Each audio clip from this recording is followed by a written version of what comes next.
This is episode 8. This week I have Amanda from VAPAR. Welcome to the show. Thanks, Ray. I'm excited to be here. Great. And before we get into what VAPAR does and all the exciting things you're doing with AI to help solve problems, I want to know a little bit about you, your background, where you grew up, and influences in your early childhood. Tell me a little bit more about where you grew up. I grew up in Western Sydney, but I was actually born in India. My parents moved when I was 1.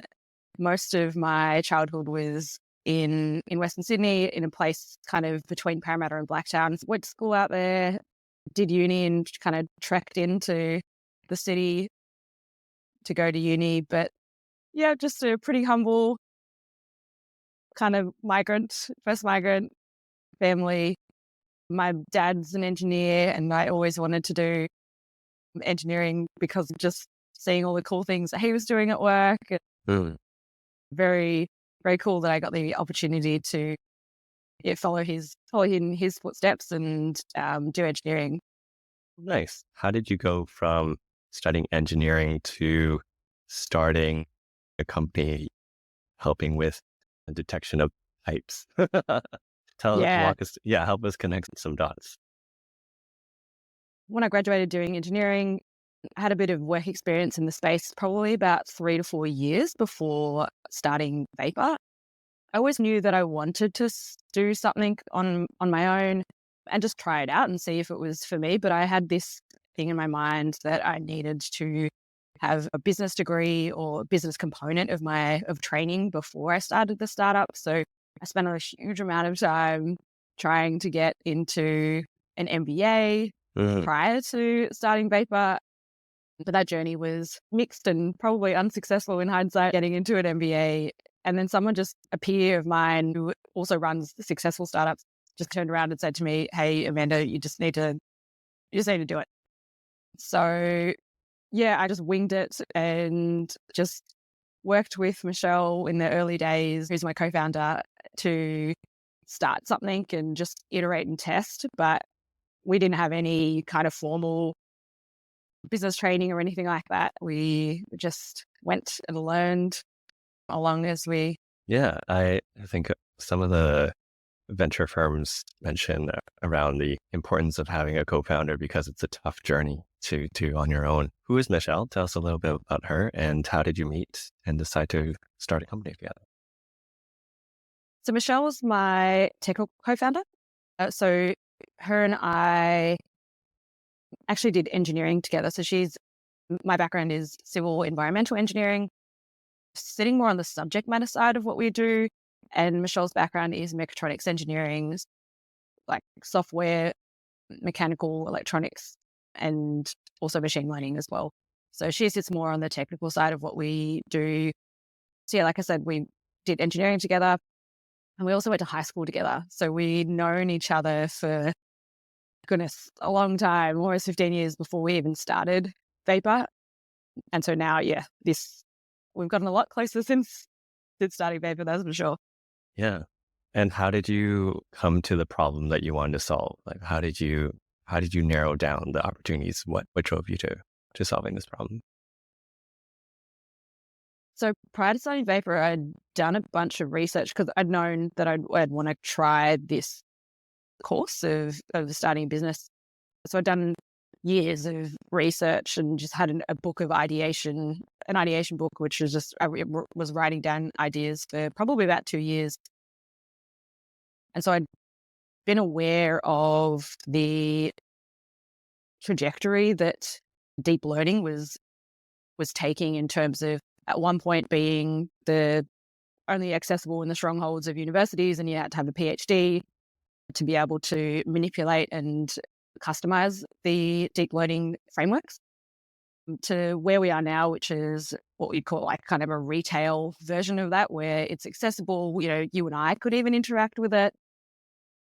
And so just watching that in 2017 and just trying to think about all of the applications with that technology being nascent back then, the different applications. And with my background in civil engineering, there were so many things that we were doing as engineers, and still today do as engineers, that repetitive, and you could teach software to do it, but also really high value. So if originally we started out with just like object identification, Uh, everything, cars, people, hmm, bats, even, just trying to think about all of the different use cases. But I was actually a Peter Seal book, 0 to 1, that I was reading that kind of catalyzed the pipe focus of what we were doing. When you kind of just made the point of, you don't have to necessarily compete, just find something that only you kind of know how to do. And when I thought about it, Google knows what a car looks like. Google knows, or Microsoft knows what a person looks like, but the number of people around the world that know what an inside of the sewer pipe looks like in terms of the defects is myself and probably, I mean, not a handful, but certainly not hundreds of thousands of people. So definitely a that niche. was, yeah, super, super niche. And you found an area where it was underserved, the inside of pipes. How did you go about building your MVP? What was the first iteration of your product? So we got interest from an initial customer here in Sydney, a city council here in Okay. Sydney. How did you find them? Actually, just a personal connection, an old mentor of mine from Okay. university. At that point, we had a very, very early kind of like DOS screen, like the black Oh, wow. screen with just the white writing, programmable kind of interface. Yeah, I'd just like, upload a file and it would run all this code, and then it would spit out like whether there was a defect or not. And so, they were blown away by that. And to be fair, we were blown away by that at that stage. That was pretty cool back then. And with that kind of in mind, they gave us a whole bunch of their footage, thousands and thousands of Oh, wow. inspection videos from their drainage pipes. And they were happy for us to kind of use that as training data. But the main thing that they wanted was to say, hey, have a look at these inspection videos and then undertake the condition assessment. So we did that in a kind of consulting way. So we actually did the condition assessment as you would as an engineering professional, which is fine. So that was all done. But then off of the back of that training data set, we were able to use for our kind of initial models. How long did this training take of the model to make it usable or make it accurate to identifying? So that initial process, I would say, of what we call labeling, took Hmm. probably about 3 to 6 months. It was a very kind of labor intensive process for us, but it really gave us a foundation to build that initial model. And then from there, we were able to build a cloud. So that was a desktop version of the models that we were kind of running locally. And then we were able to build off of the back of that data set, and certainly the traction from that, we were able to build a cloud version of that model that ran in the cloud, and that other people had access to, not just us from our laptops. So once that was enabled, which probably took us about a year to stand that up, once we kind of enabled people to self-serve their own kind of results by uploading their own videos, then all of the data that the AI was processing then added to the data set overall. So it was kind of this self-growing data set Yeah, that we excellent. And before Vapor existed, what was the way of inspecting pipes? What was the previous way without Vapor?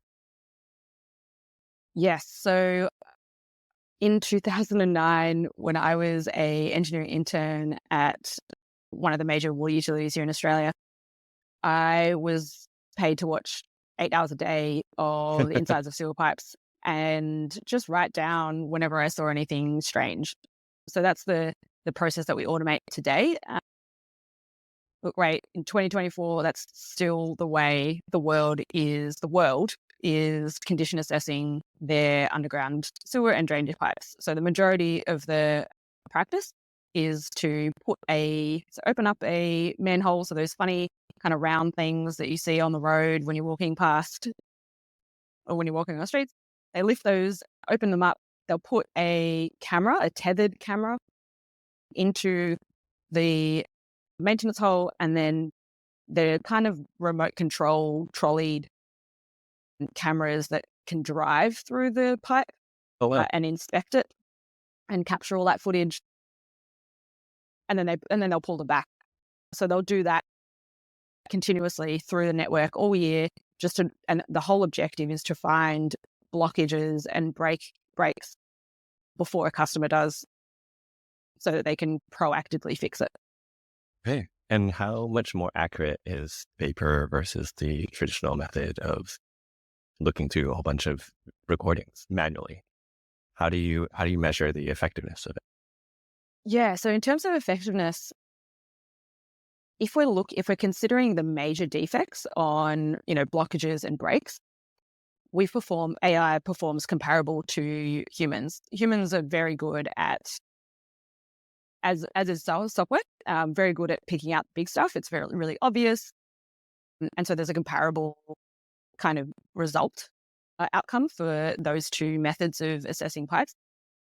But where the AI differs and in our view outperforms is on the granularity of the smaller stuff. And so we're a human, and I'll put my hand up and say that obviously is you get fatigued, right? You're looking at this Yes. still footage for hours on end, and you start driving past cracks, and you're just like, I'm not gonna bother to write that down. Doesn't happen. Yeah. Doesn't happen with the AI. So the granularity on the lower severity defects, which does inevitably degrade and cause your higher severity defects. So it's really important to capture that information to be more proactive. Yeah. That's the stuff that we outperform on, and giving utilities kind of the ability to see further into the future of that Yeah. asset's life and make decisions earlier. Yeah. Nice. And building this on your command screen, what did you need to to start the company? Did you need startup capital from friends and family? Did you use your own savings? Did you have external investors? How did you fund the endeavor? So initially that original project that I spoke about Yeah.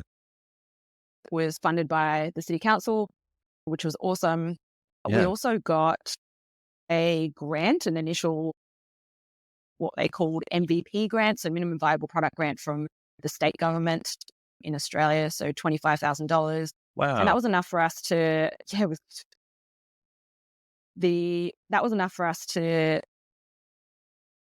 build initially enough using Michelle and I's kind of capabilities, but also bringing in some resources ad hocly here and there.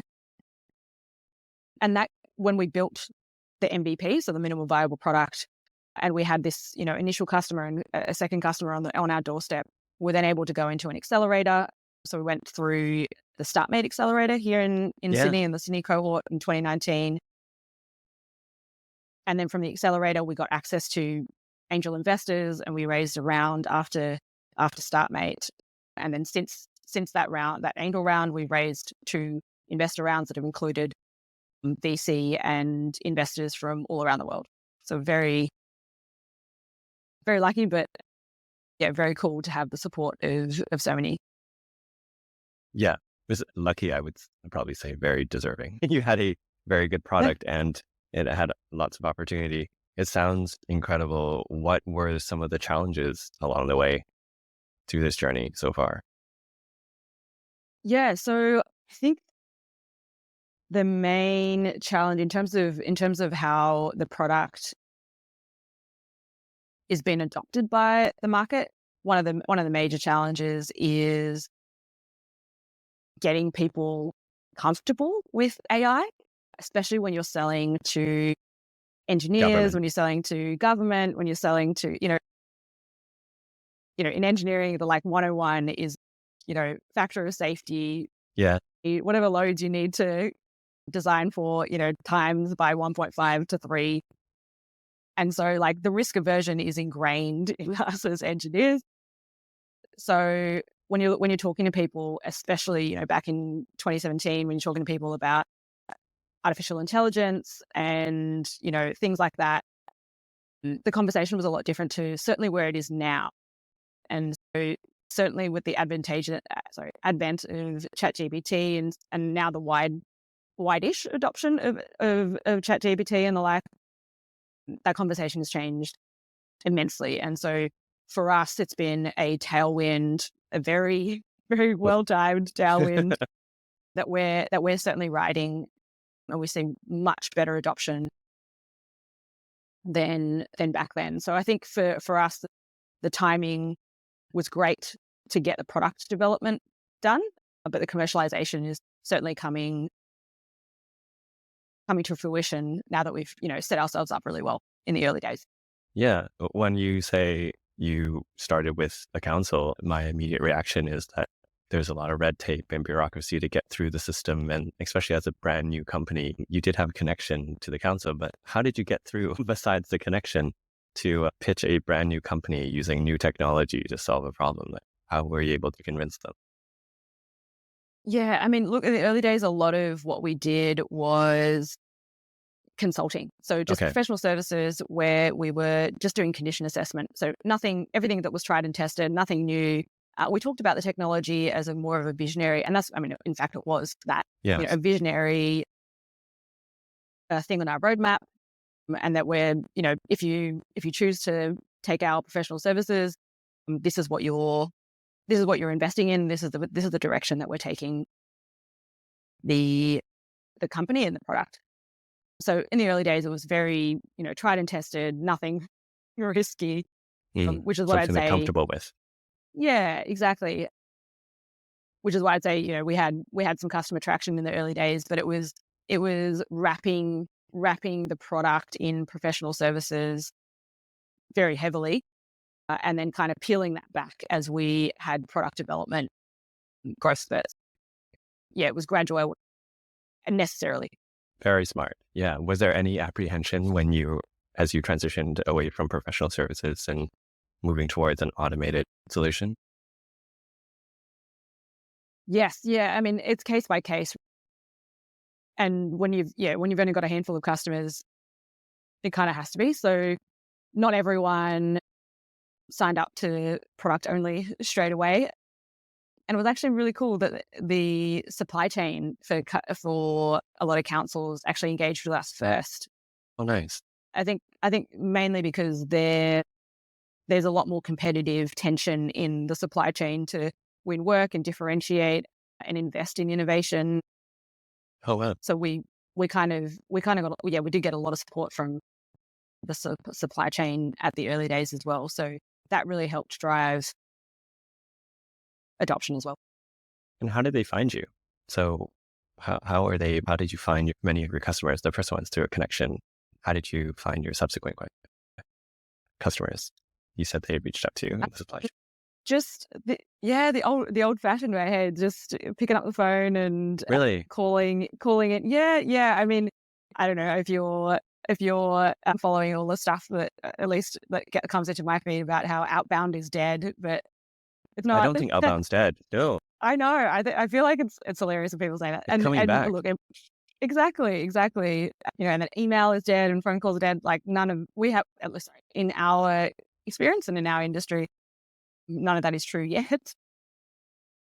People want to speak to people, and they want problems solved in simple ways, and they love if you're they'll buy you if you're genuine and Provide value. you've got exactly you've got a solution that will help them. So, yeah, just sending out emails, connecting with people on LinkedIn, going to conferences, literally calling up every council that we could look up in the phone book. Yeah. Was the initial kind of brand awareness. Was having a reference customer, your first one, helpful to pitch to the other ones? Totally. Yeah, very much I so. figured. Yeah, Very much so. social proofing. Yeah, Yeah, big time, big time. I I totally agree that outbound's not dead. I have 3 sponsors for my podcast. They're all through cold calling, and there's a point Hmm. where there's many days when I thought I don't have a large enough audience yet. It's not the right time. I need to tick more boxes before I can do it. And I one day just sent out an email or a message on LinkedIn. And then they responded within a day. Sure, like we can sponsor you.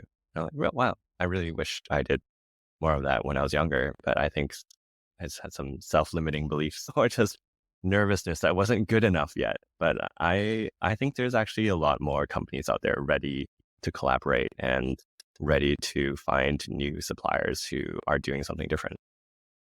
Yeah, yeah. I also think that something that's true is, the consistent, even if it's, you only send 5 emails a day or something like that, the consistent application of a habit or an action that's going to take you towards a goal is so underplayed. And like outbound isn't a great example of that, sending out those 5 emails, sending out those 10 emails, picking up the phone to 3 people a day, like the consistency of that will, cannot fail you. And that's I think a huge, a huge part of creating a tailwind, not just kind of waiting for one to come, but yeah, it is a long road though. You choose Yeah, that path.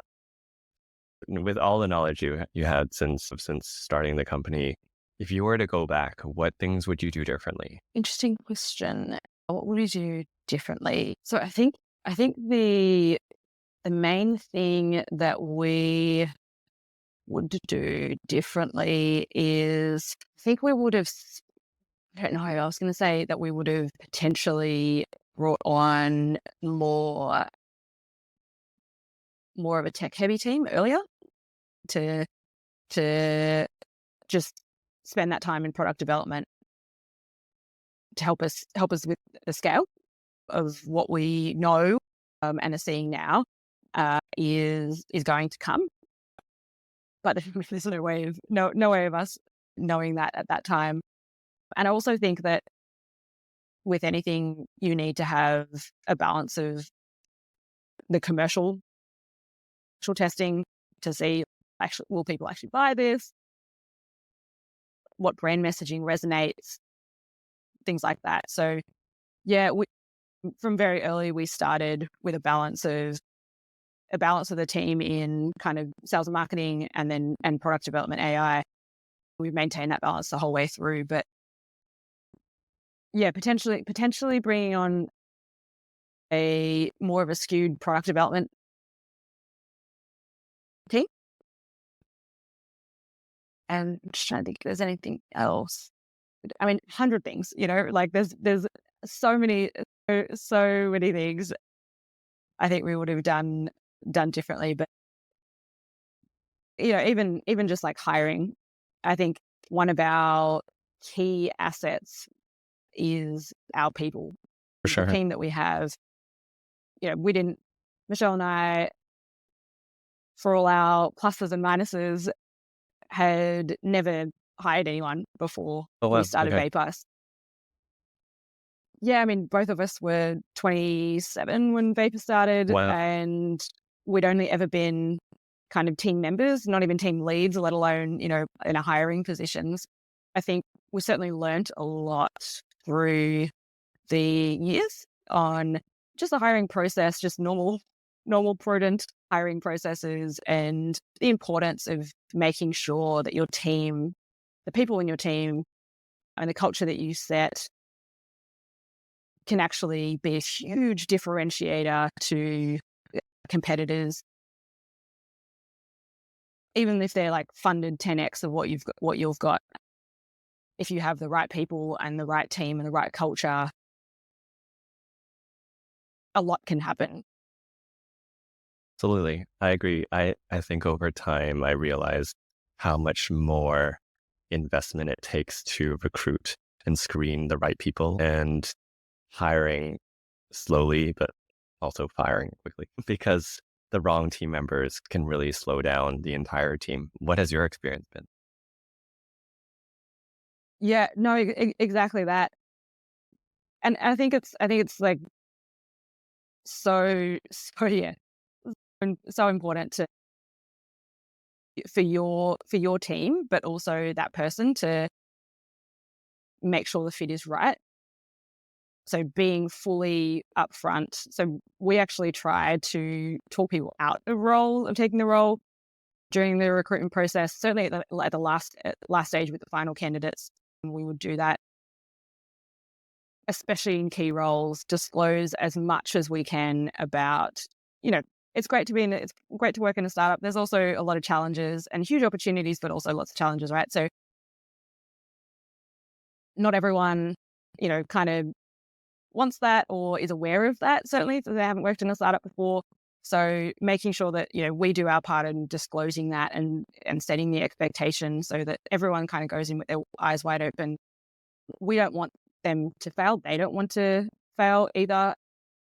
And so we learned a lot about our duty to make sure through the recruitment process that we're not misaligned as much as possible. But you will never know until, you know, they're in the seat, you're all kind of working with them, then they start experiencing your processes, which may or may not be good.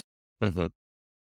And, you will never know. So it's, you've also got to be ready, like you say, to make a decision quickly. Yeah, for sure. You spoke about culture. How would you describe the culture of VAPAR? Yeah, given that I take it on as a core responsibility of mine, I'd like to say it's great. Um, but probably the wrong person to ask. But yeah, I think it's a very open culture. Um, yeah, I like to drive transparency and openness.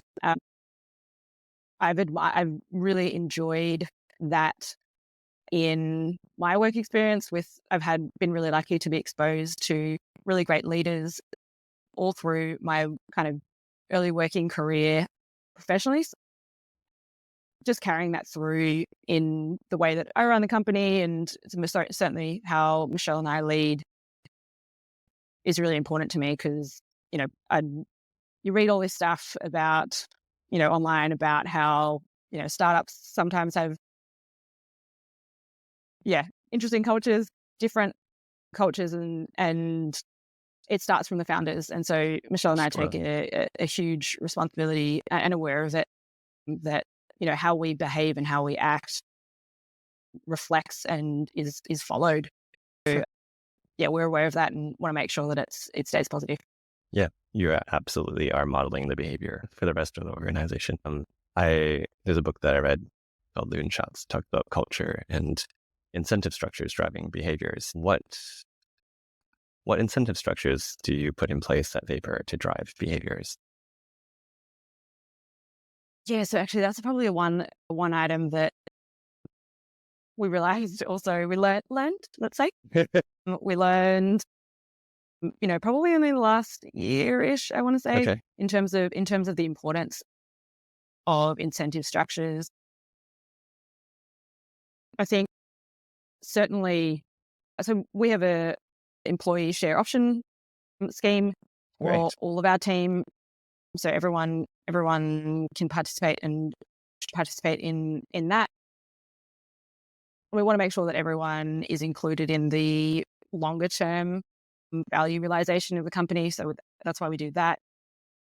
But we do have incentives for certain roles, particularly key roles where the kind of like trajectory of the company can be really influenced by especially the leadership. So that's really important to make sure that everyone's aligned, but also people are rewarded for, outweighed contribution that they can make because, they've got a whole team reporting to them, and it's important that we're all facing in the same direction. Yeah, excellent. And what's in store for the future of VAPAR? Tell us what your future goals are in the upcoming year. Yeah, we so we raised in December 2023, which we're very excited about because not only does it mean that we're able to use those funds to expand our footprint globally. So we're currently in Australia, New Zealand, the UK, or we were at that time, Australia, New Zealand, the UK. There's so much to do in the UK at the moment. It's just crazy. Getting access to those funds to help us grow the team and grow the footprint, the customer footprint in the UK was really, really important.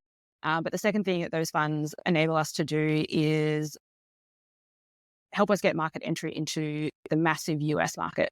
So infrastructure in the US is a core issue. It is being funded, which is great.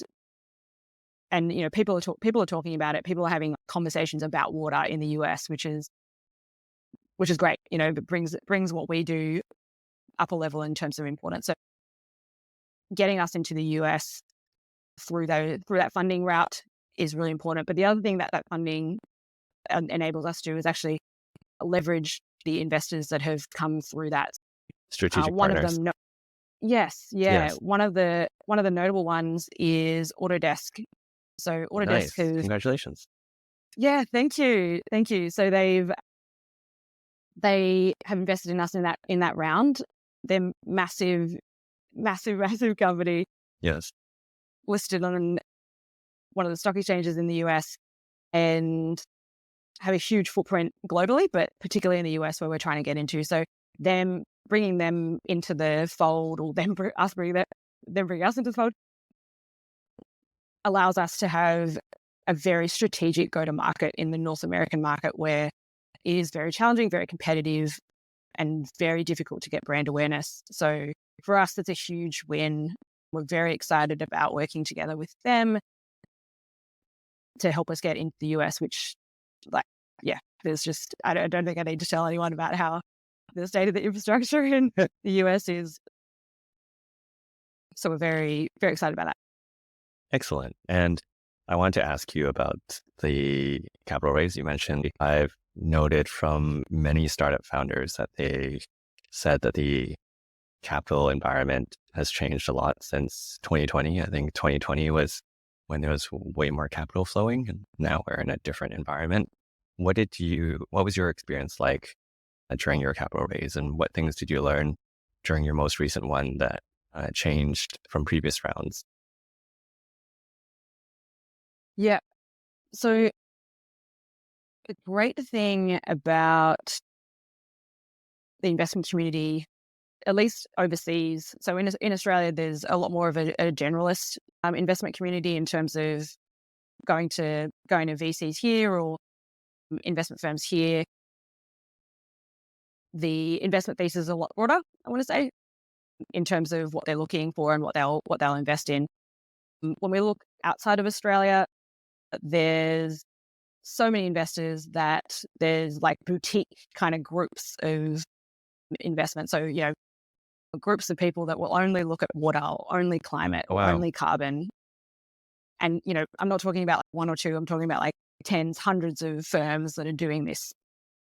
So that's really interesting and exciting, because necessarily, if we're comparing a B2C, so business customer, kind of like a micro loan app, Yeah.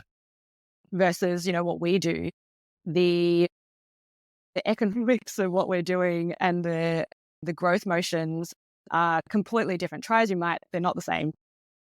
And so the investment and the capital sitting behind that needs to understand that, and needs to understand those mechanics of how the market moves.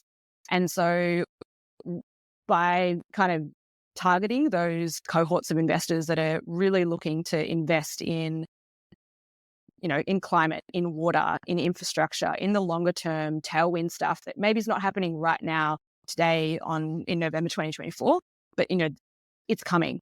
It is coming. And so a little bit more patient capital. I'm not saying they're waiting around forever, but a little bit more patient capital. They Long-sighted, understand how sure. the market moves. Yeah. And so for us, the experience hasn't been as boom and bust. Okay. I'm not going to say it's been easy, at all, but it hasn't been as boom and bust. We've been able to show consistent results year over year. And so, yeah, we're very proud of that. And it just speaks to the growing market and need for what we're doing. Yeah, excellent. You talked about the economics being different. I have spent a lot of my time in consumer lending and in a very There you go. volatile industry. So I understand what you're talking about. Tell us a little bit about the commercial model of Vapor. How do you structure your service and earn revenue now that you're more of a product than a consulting business? Yep. Yeah. Disclaimer because it changes. Disclaimer in that it changes all the time in terms of Great. how people think about pricing, and it should, right? How Mhm. you think about Yeah, pricing, we should always absolutely. reevaluate. At the moment, the way that our business model works is we charge customers on a kind of consumption basis relating to how many meters or kilometers or, for in North America, then feet or miles of inspection footage processed through our AI system. So depending on how much a city or a municipality is doing on an inspection in any given financial year, they will know that upfront and they will be able to buy a subscription from us to say, look, I'm doing 50 miles or I'm doing 50 kilometers and I'd like it condition assessed and prioritized so I can put in a capital works plan for it. So we help them with all of that, with all the AI processing and the capital works planning and prioritization, so that they can go on and invest in making sure those assets don't fail before they should. So that's basically how it works. And that number always grows year on year. Yeah. Because assets degrade. There's also so much more water going through them, with variability in rainfall and climate change, and also just the number of people we're adding to the planet, flushing toilets. So they need to get out and inspect more and more every year. Yeah. What a great model. I love that model. I would love to hear Thank you. about advice that you have for people wanting to start their own company now. We're in a different generation. As you mentioned now, more retail AI is available. ChatGPT, Claude, Perplexity, a whole bunch of tools are out there. Gemini. Now the public's more aware of how parts of AI work. What advice do you have for new entrepreneurs that want to start in this era and also incorporate AI? I think all of those tools and technologies are super exciting, very, very exciting. But what I would kind of advocate starting, instead of people thinking, and this is just my advice, but instead of people starting with the how, I think starting with the why Yeah. is very Simon Sinek of me. Yeah. Ask it Uh, 5 times. Yes. me, yeah, yeah. So, like in hindsight, if I think about, so when we started VAPAR, we definitely started with the how. Yeah. Like I said in the early part of this, I was looking at object detection and trying to figure out a Problem. problem for it, like a solution that I believed in. And again, it was kind of like iteration, but also luck that it's just like we put two and two together in terms of the why actually made sense. Not only is there a need here, but crucially, I and Michelle were passionate about it. And I think that's probably something to bring into focus here is when you're starting, there's so many unknowns, so many things that could and will go wrong. And unless you're passionate about it or you have a really strong why, you don't have to be passionate. Like frankly, your driver could just be like, I want to be a millionaire. So, I mean, that's fine too. That's legitimate. But you have to understand why you're doing this. And if you can be really clear on that and that drive you through all of the hard times and doubts and, people telling you no, if that's enough of a fuel for you, then nothing can stop you. You can do anything and nothing is impossible. Yeah, it's just that constant drive and belief and consistent application of effort that, nothing can stop you. So I think you just got to get what is the unending well of energy, what gives me that unending well of energy, and then you'll find out the how, you'll figure out the how later. Yeah, excellent. I love that advice. Thank you so much, Amanda, for taking the time to speak with me today. For people who want to learn more about Vapor, what's the best way to follow your journey? So we do lots of stuff on LinkedIn. I know that's for some people that might be a boring professional network, but we do lots of stuff on LinkedIn and share lots of stories about what our customers are doing. And even we have a hashtag called Weird Things in Pipes. So we find, I love that. Yeah. obviously, we're trawling through millions and millions of meters of inspection footage, and we find very weird things like phones and laptops and bicycles Wow. and skateboards and yeah, there's lots of strange things down there. So if you're interested in that, then you can follow us on LinkedIn on Weird Things in Pipes. But yeah, I would say LinkedIn would be, or our website, obviously, would be a great place to start. Okay. Thank you very much, Amanda. No worries. Thanks for having me, Ray. I really appreciate it. Great.